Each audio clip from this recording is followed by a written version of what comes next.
السلام علیکم ورحمۃ اللہ وبرکاتہ۔ اشہد ان لا الہ الا اللہ وحدہ لا شریک لہ واشہد ان محمدا عبدہ ورسولہ اما بعد فاعوذ باللہ من الشیطان الرجیم۔ بسم اللہ الرحمن الرحیم۔ یہ ہماری اپنی کہانی ہے لیکن ہمیں یاد نہیں۔ جب ہم اس دنیا میں آئے تھے بچے تھے، عاجز تھے، بھوک لگتی تھی تو چل کر ماں کے پاس نہیں جا سکتے تھے، اس لیے روتے تھے اور پھر ماں لپک کر ہم تک پہنچ جاتی تھی۔ اس تجربہ کے پیچھے ایک حساس سائنس ہے۔ MRI اسکینز کی تحقیق سے پتہ چلتا ہے کہ بچے کے رونے کی آواز ماں کے کانوں کے پردوں کے ساتھ ہوتی ہوئی دماغ تک پہنچتی ہے، اور پھر ایک اتنا چھوٹا سا گلینڈ جس کا نام پوسٹیریئر پیچیوٹری ہے، وہاں سے ایک ہارمون نکلتا ہے آکسیٹوسن، جو خون کے دوران کے ساتھ ماں کی چھاتیوں میں دودھ اتر آتا ہے۔ یہ عمل چند سیکنڈز میں مکمل ہو جاتا ہے اور یہ ماں کے اختیار میں بھی نہیں۔ ماں اور بچے کا یہ تعلق ایک تمثیل ہے۔ اللہ تعالیٰ تو لم یلد ولم یولد ہے، لیکن اس تمثیل میں شاید آج ہمیں ہستی باری تعالیٰ کا زندہ ثبوت مل جائے۔ عموماً جب ہستی باری تعالیٰ کے دلائل کی بات ہوتی ہے تو ایسا محسوس ہوتا ہے جیسے کسی دہریے کو بحث میں ہرانا ہمارا مقصد ہے، لیکن اگر حضور انور اید اللہ تعالیٰ بنصر العزیز کے پچھلے 2 سال کی ورچوئل ملاقاتوں کو سنیں تو حضور اقدس بار بار فرما رہے ہیں کہ ہمیں پہلے اپنے بچوں کو سنبھالنا ہے تاکہ وہ ان دہریوں کے چنگل میں نہ آ جائیں۔ اس ارشاد کے تحت آج کی گفتگو اپنے بچوں اور اپنے بڑوں سے ہے، اور یہ گفتگو ہمیں قرآن شریف کی روشنی میں کرنا ہے۔ کوئی کہہ سکتا ہے کہ ہمارے دہریے دوست قرآن کی بات کو کیوں مانیں گے؟ ٹھیک ہے، لیکن ہم قرآن کو اس لیے پیش کرتے ہیں کہ یہ سائنسی تقاضوں پہ پورا اترتا ہے۔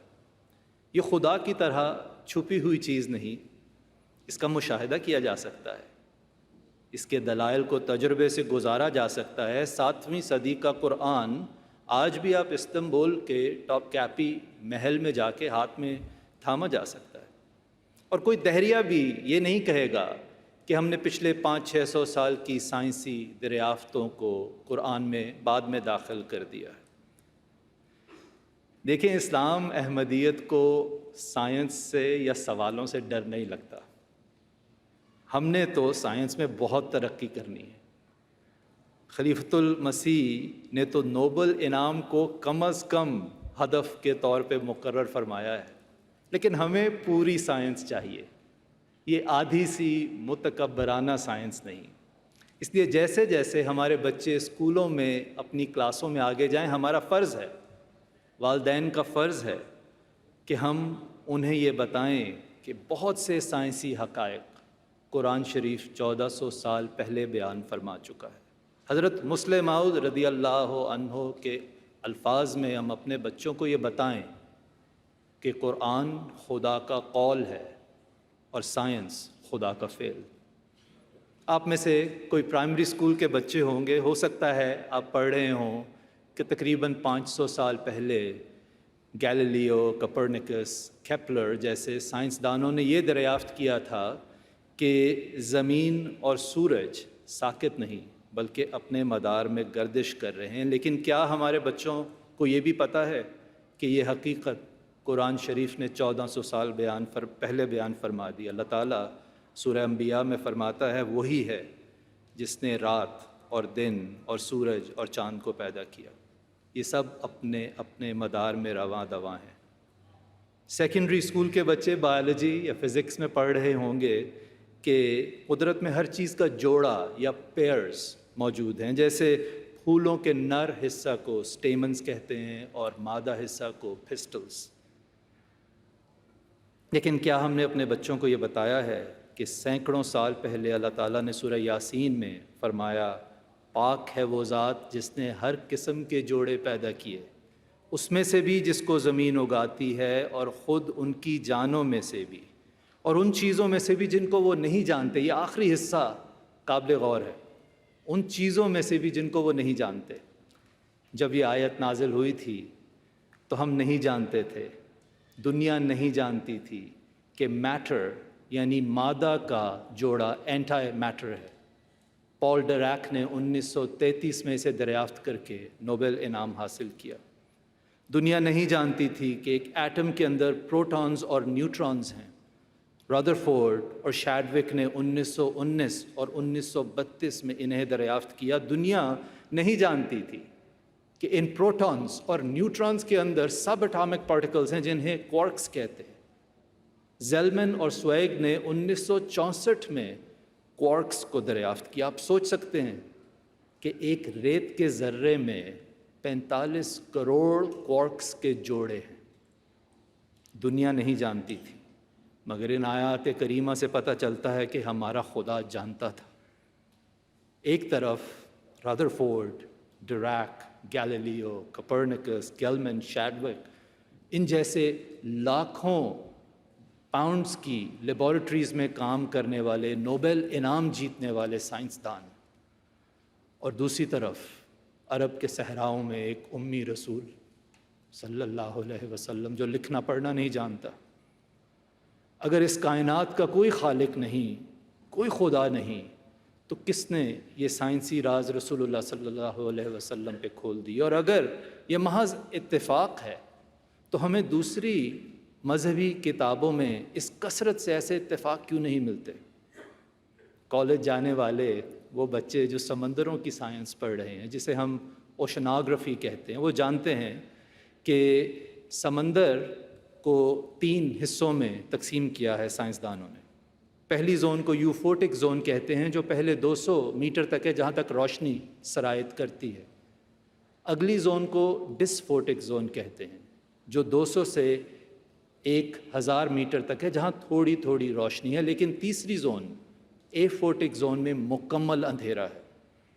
اللہ تعالیٰ سورہ نور میں فرماتا ہے یا ان کے اعمال اندھیروں کی طرح ہیں جو گہرے سمندر میں ہوں، جس کو موج کے اوپر ایک اور موج نے ڈھانپ رکھا ہو۔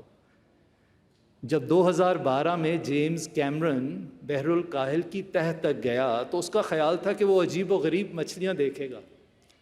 اس نے کیا دیکھا؟ گھپ اندھیرا۔ ماہر تیراک بھی یہ بتاتے ہیں کہ سمندر کی گہرائیوں میں اتنا اندھیرا ہے کہ انسان کو اپنا ہاتھ نظر نہیں آتا۔ اللہ تعالیٰ سورہ نور ہی میں فرماتا ہے جب وہ اپنا ہاتھ نکالتا ہے تو اسے دیکھ نہیں سکتا۔ حضرت صلی اللہ علیہ وسلم نے سمندروں کا سفر نہیں کیا۔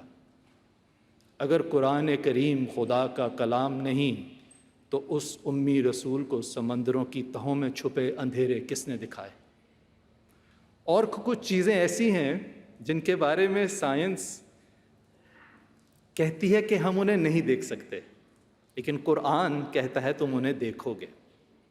اللہ تعالیٰ سورہ انبیاء میں فرماتا ہے اَوَلَمْ يَرَ الَّذِينَ كَفَرُوا أَنَّ السَّمَاوَاتِ وَالْأَرْضَ كَانَتَا رَتْقًا فَفَتَقْنَاهُمَا۔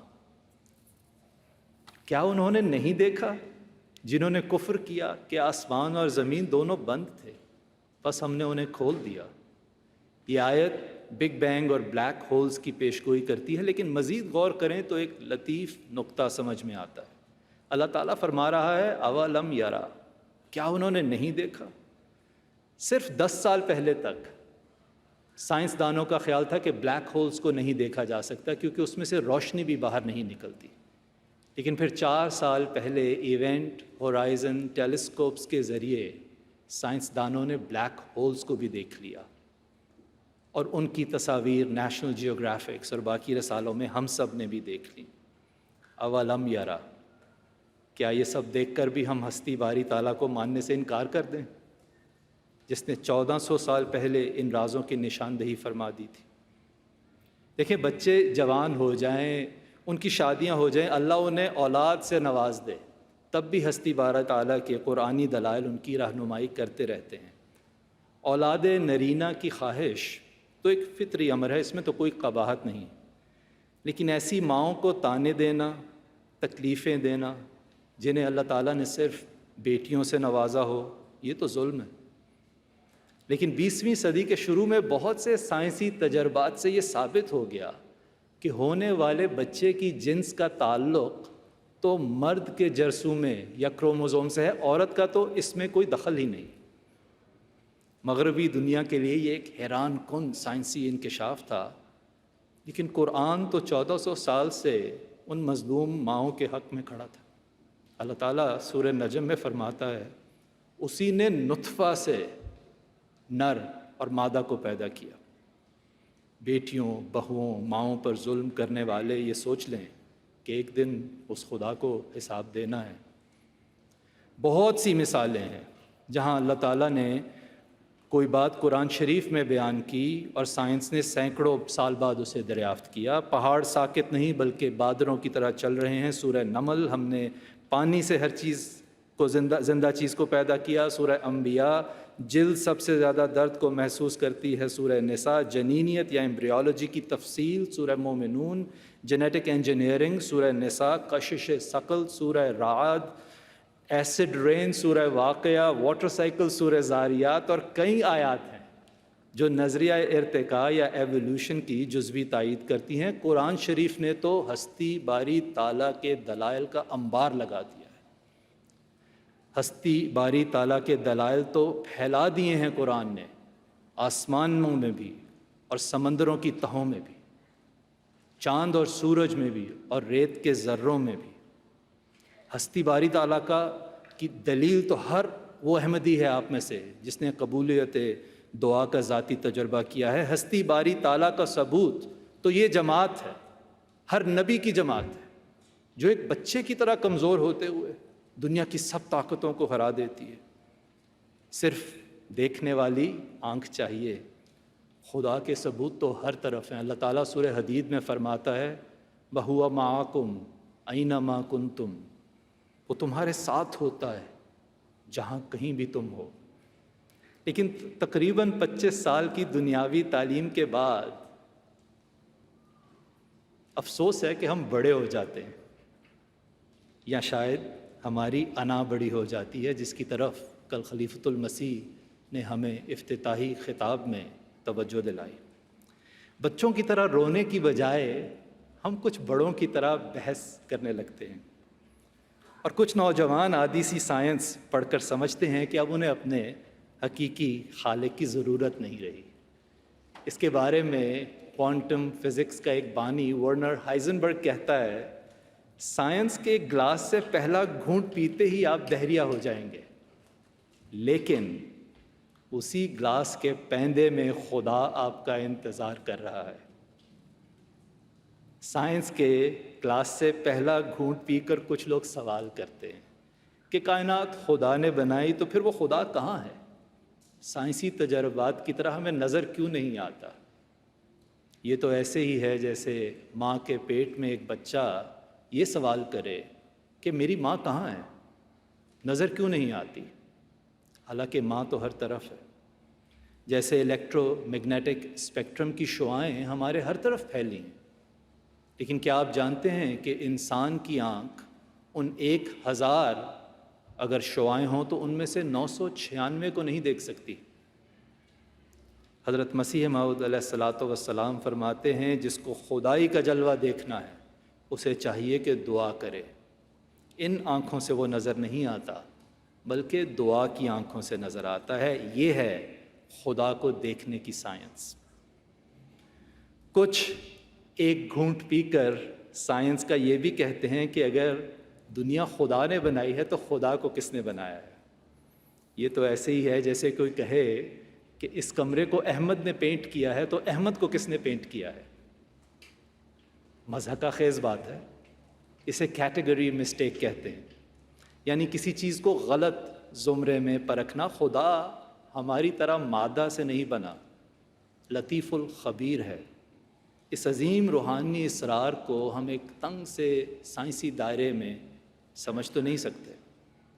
بات یہ ہے کہ کچھ نوجوان دہریت کی طرف اس لیے بھی جاتے ہیں کیونکہ انہیں لگتا ہے کہ اس میں آزادی ہے، نہ نماز کی ضرورت، نہ قرآن کی حاجت، نہ پردے کی فکر، نہ شراب کی، جو چاہو کرو۔ اور وہ سوچتے ہیں کہ میں کسی نہ دیکھی ہستی کی غلامی کیوں کروں، میں تو آزاد ہوں۔ اچھا، آپ آزاد ہیں؟ ہستی باری تعالیٰ کے منکرین تو بدترین سب سے بڑے غلام، اگر سوچیں تو فیس بک لائکس کے غلام، یوٹیوب ویوز کے غلام، ری ٹویٹس کے غلام، مال کی ہوس کے غلام، باس کی خوشامد کے غلام، اپنے ہی نفس کے غلام، فلمی اداکاروں کے، فن پاروں کے، گلوکاروں کے غلام۔ جیسے حضرت خلیفۃ المسیح الرابع رحمہ اللہ نے 27 برس پہلے جلسہ سالانہ برطانیہ ہی میں فرمایا تھا، وہ انسان جس نے کسی نہ کسی کو ضرور پوجنا ہے، جب وہ خدا کو نہیں پوجتا تو اس کے محبوب ذلیل سے ذلیل تر ہو جاتے ہیں۔ خدا پر حق الیقین رکھنے والے ان مصنوعی خداؤں سے تو آزاد رہتے ہیں۔ دنیاوی سائنسی دلائل سے ہم خدا کو سمجھ تو سکتے ہیں، لیکن گلاس کے پیندے تک پہنچنے کے لیے، خدا کا مشاہدہ کرنے کے لیے، خدا ہے، اس مقام تک پہنچنے کے لیے ہمیں دعا کی سائنس کی ضرورت ہے۔ جی آپ نے ٹھیک سنا، دعا کی سائنس۔ کیونکہ حضرت مسیح موعود علیہ الصلاۃ والسلام نے جیسے دعاؤں کے لاتعداد معجزے دکھائے ہیں وہ کسی سائنس سے کم نہیں۔ دیکھیں، سائنس نام ہے مشاہدے کا، تجربے کا اور نتیجے کا، اور صحابہ احمدیت نے حضرت مسیح موعود علیہ الصلاۃ والسلام کی قبولیت دعا کے بے شمار مشاہدے اور تجربے کیے۔ ایک دفعہ حیدرآباد دکن سے ایک لڑکا عبد الکریم قادیان پڑھنے کے لیے آیا۔ جب اسے پاگل کتے نے کاٹ لیا تو عبد الکریم کو ریبیز ہو گئی۔ قادیان سے 300 کلومیٹر دور کسولی میں ایک بڑا مشہور ریبیز کا ہسپتال تھا جس کا نام تھا پیسچر سینٹر، وہاں اس کو بھجوایا گیا علاج کے لیے۔ واپس آنے پر عبد الکریم میں ریبیز کی علامات ظاہر ہو گئیں۔ دوبارہ پیسچر سینٹر میں تار بھیجی گئی اور وہاں سے جواب آیا، sorry nothing can be done for Abdul Karim. ہمیں افسوس ہے کہ اب عبد الکریم کے لیے کچھ نہیں کیا جا سکتا، دنیاوی سائنس نے جواب دے دیا۔ لیکن حضرت مسیح موعود علیہ الصلاۃ والسلام فرماتے ہیں، تب میرا دل اس کے لیے سخت درد اور بے قراری میں مبتلا ہوا۔ آپ علیہ السلام کی درد مندانہ دعاؤں سے عبد الکریم کو نہ صرف اللہ تعالیٰ نے معجزانہ رنگ میں شفا بخشی، بلکہ موت کے منہ پر کھڑا عبد الکریم 28 سال تک اور زندہ رہا۔ خاکسار کو اللہ تعالیٰ نے 25,000 سے زیادہ پیچیدہ انفیکشس ڈیزیز کے مریضوں کا علاج کرنے کی توفیق عطا فرمائی ہے۔ میں یہ مکمل اعتماد سے آپ کو کہہ سکتا ہوں کہ آج 125 سال کے بعد بھی اگر کسی شخص کو، ان ویکسینیٹڈ انسان کو، ریبیز کے مرض کی علامات ظاہر ہو جائیں تو آج بھی موت 100% یقینی ہے۔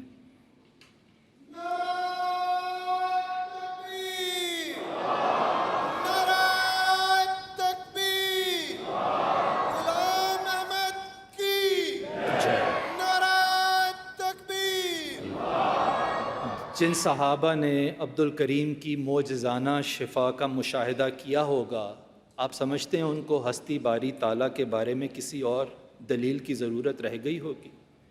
یہ ایک واقعہ ہوتا تو کہہ سکتے تھے اتفاق ہے، لیکن حضرت مسیح موعود علیہ الصلاۃ والسلام نے تو 200 سے زیادہ نشان صرف حقیقت الوحی میں بیان فرما دیے ہیں۔ آپ اس کے بارے میں ایک پرشوکت چیلنج دیتے ہوئے فرماتے ہیں، اگر کوئی چالاکی اور گستاخی سے اس معجزے میں میرا مقابلہ کرے، اور یہ مقابلہ ایسی صورت سے کیا جائے، مثلاً قرآن اندازی سے 20 مریض میرے حوالے کیے جائیں اور 20 اس کے حوالے کیے جائیں، تو خدا تعالیٰ ان بیماروں کو جو میرے حصے میں آئیں شفا یابی میں صریح طور پر فریق ثانی کے بیماروں سے زیادہ رکھے گا، اور یہ نمایاں معجزہ ہوگا۔ اگر سوچیں تو حضرت مسیح موعود علیہ الصلاۃ والسلام یہاں قبولیت دعا کو بالکل انہی مراحل سے گزار رہے ہیں جن سے ہم طب کے ماہرین کسی نئے علاج کو گزارتے ہیں، جو سٹڈیز ہوتی ہیں جن کے 3 سٹیپس ہیں: رینڈمائزیشن، آؤٹ کم میجرز اور اسٹیٹسٹیکل انالیسس۔ یہی مسیح موعود علیہ الصلاۃ والسلام بیان فرما رہے ہیں، لیکن فرق یہ ہے کہ دنیا کی سائنس پر عمل کرنے سے صرف شفا ملتی ہے، لیکن اس سائنس پر عمل کرنے سے زندہ خدا بھی ملتا ہے۔ یہ دعا کی سائنس ایسی قابل اعتماد ہے کہ آپ کے غلاموں کو بھی زندہ خدا کا تجربہ ہوا۔ حضرت مسلم موعود رضی اللہ عنہ کے زمانے میں ایک احمدی بزرگ تھے جو اپنی روزانہ کی آمدن سے اپنی ضرورتوں کے لیے ایک اٹھنی رکھ لیا کرتے تھے اور باقی کی ساری رقم چندے میں بھجوا دیتے تھے۔ ایک دن انہیں 300 روپے موصول ہوئے۔ انہوں نے سوچا رقم کچھ زیادہ ہے، کیوں نہ 6 مہینے کی ضرورتوں کے لیے 90 روپے آج ہی رکھ لوں تاکہ آسانی رہے گی۔ اس دن لوگ کہتے ہیں کہ جب وہ مسجد سے ظہر کی نماز پڑھ کے فارغ ہوئے تو فوراً گھر چل دیے، جو ان کا معمول نہیں تھا۔ کسی نے پوچھا ایسی کیا جلدی ہے؟ وہ کہتے ہیں مجھے ابھی نماز میں آواز آئی، ہن میں 6 مہینے لئی تیرا رب نہیں رہا، اور کہتے ہیں میں اسی وقت گھر جا کے اپنی ایک اٹھنی رکھوں گا اور باقی کے سارے پیسے چندے میں بھیج دوں گا۔ دور کیوں جائیں، دور کیوں جائیں؟ انشاءاللہ کل آپ اور میں یہاں عالمی بیت میں حضرت خلیفۃ المسیح کے ہاتھ پہ خدا کی ایک زندہ دلیل نہیں دیکھ لیں گے؟